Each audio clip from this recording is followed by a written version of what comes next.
He's the 110th mayor of the city of New York, and he is determined to get stuff done. The Point starts right now.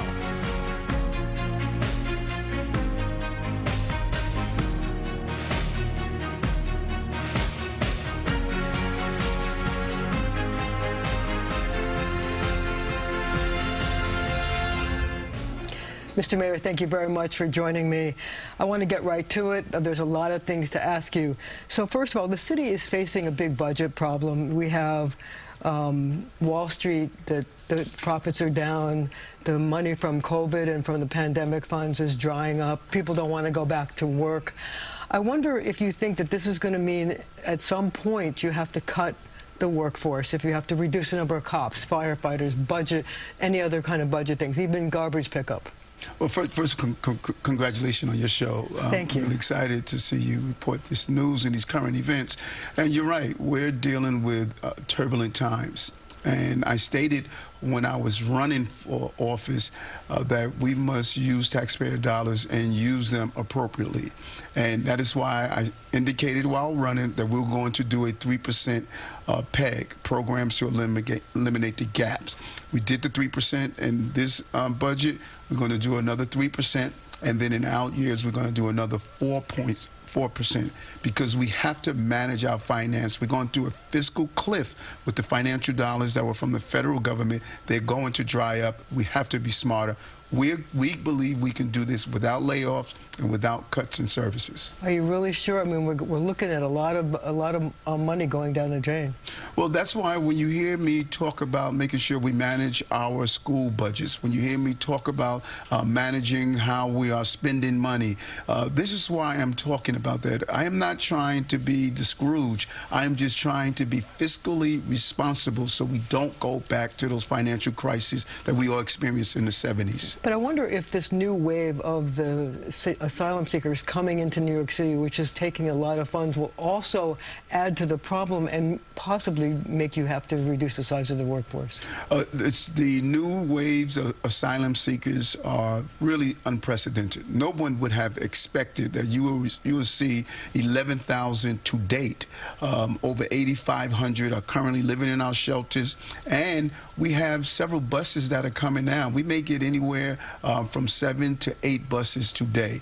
It's clear that the southern states, particularly Texas, they have made up their minds that they have a new blueprint, and that blueprint is to send asylum seekers here. We're going to do our job. We're going to live up to the right to shelter, but it is something that we need help from the federal and state government.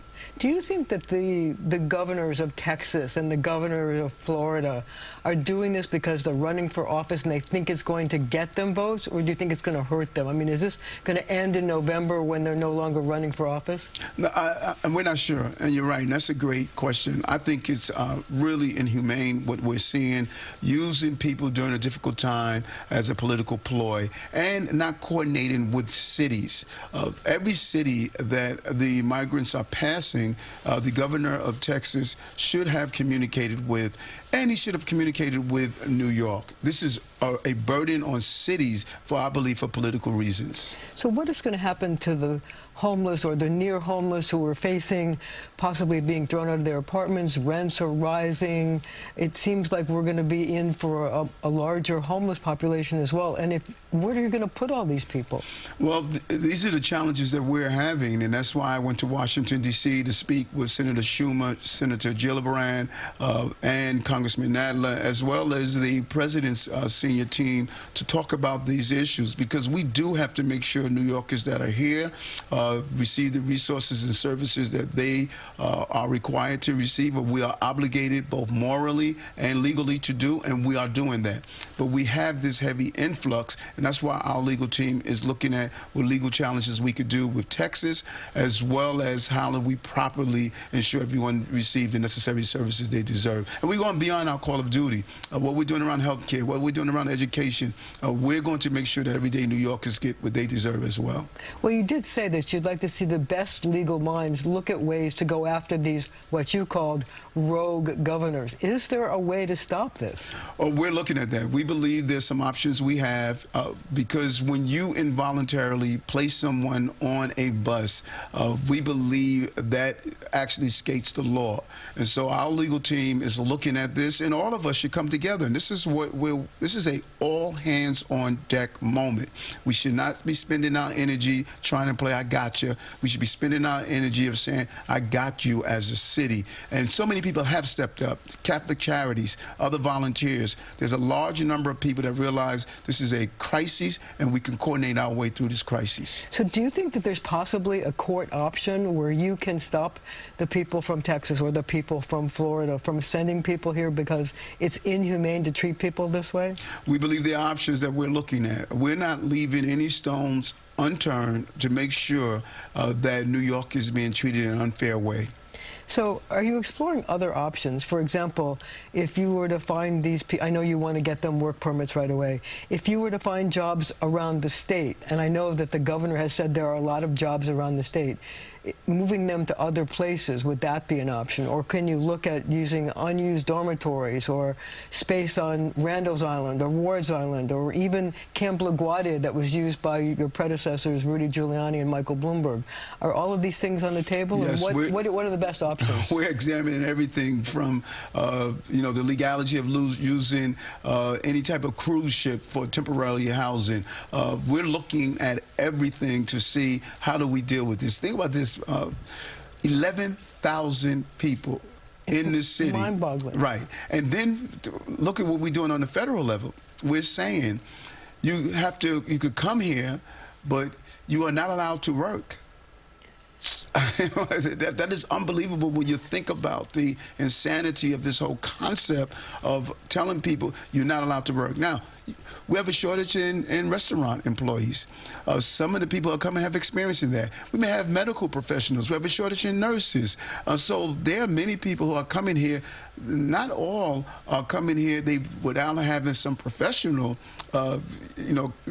criteria to understand it. We need to look and see where we are facing shortages. How do we go about allowing people to take care of themselves? If not, we, the government, must take care of them. That just makes no sense. So how do you fast-track the work permits? And how can you do it, and how quickly can you do it? It's a combination of the Department of Homeland Security and the Congress. It's a combination of both coming together to make that determination. And I want to pursue this thing about the cruise ships. Is that really a possibility that you might be able to do that? We're looking at that. That was something that the previous administrations, Bloomberg administration, of my understanding, they looked at that during a surge. And so we're looking at that as a temporary measure, not as a permanent measure. A permanent measure is get people into housing, but at the same time, with this influx, we have opened 23 emergency shelters. We are predicted with the influx of opening probably 38 additional emergency shelters. So we have to find temporary measures to address this issue. And what about the fact that you could find them jobs other places in the state?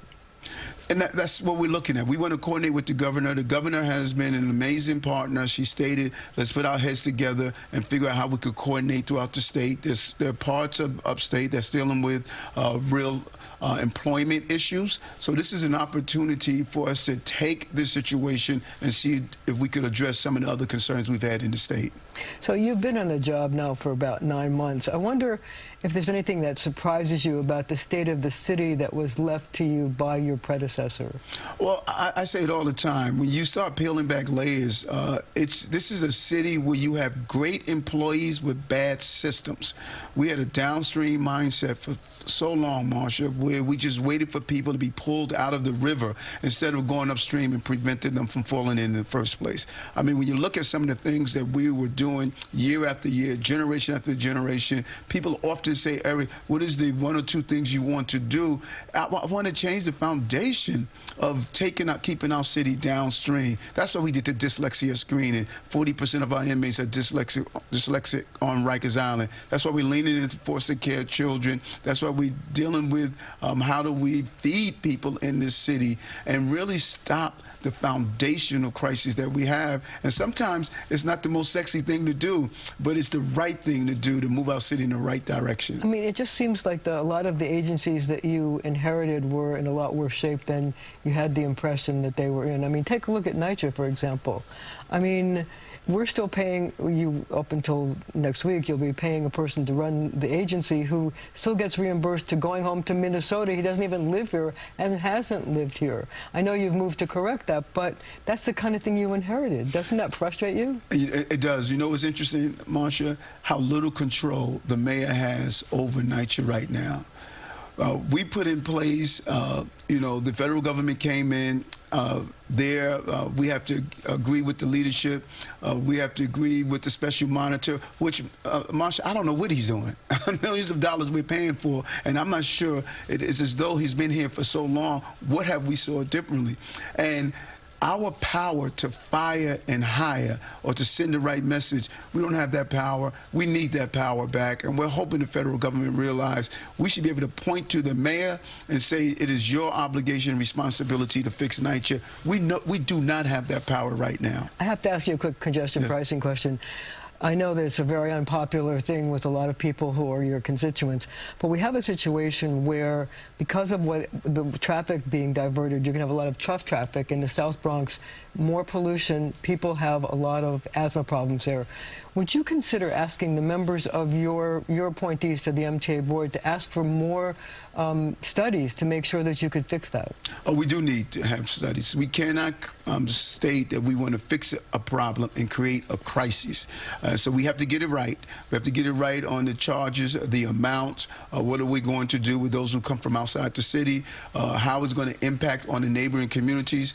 We should not rush into this. We have to get it right, because for far too long, places like the Bronx, Queensbridge, those areas have dealt with environmental crises. We cannot create another environmental crisis. Should it be delayed a little bit? No, we just need to sit down at the table and start figuring out these problems now. We knew this was coming, so it's about getting that board in place and sitting down and getting this correct. But it seems like people are surprised that all of a sudden there's going to be these problems in the South Bronx where they have the worst asthma and the worst problems ever, and they're going to increase the pollution. And that's why we have to factor and figure it out to make sure we get it right. And we need to factor that into the decision we're making around congestion pricing. The concept is an amazing concept. We need to deal with the overproliferation of cars in central Manhattan. It's impacting businesses. We can't get anywhere. But at the same time, we should not be that expeditious that we're going to create a crisis in communities that have historically dealt with these crises. Mr. Mayor, we'll leave it right there for now. But my conversation with the mayor doesn't end here. We'll talk more about running the city that never sleeps immediately following this show on our streaming channel, CBS News New York. We'll be back in a moment with our panel.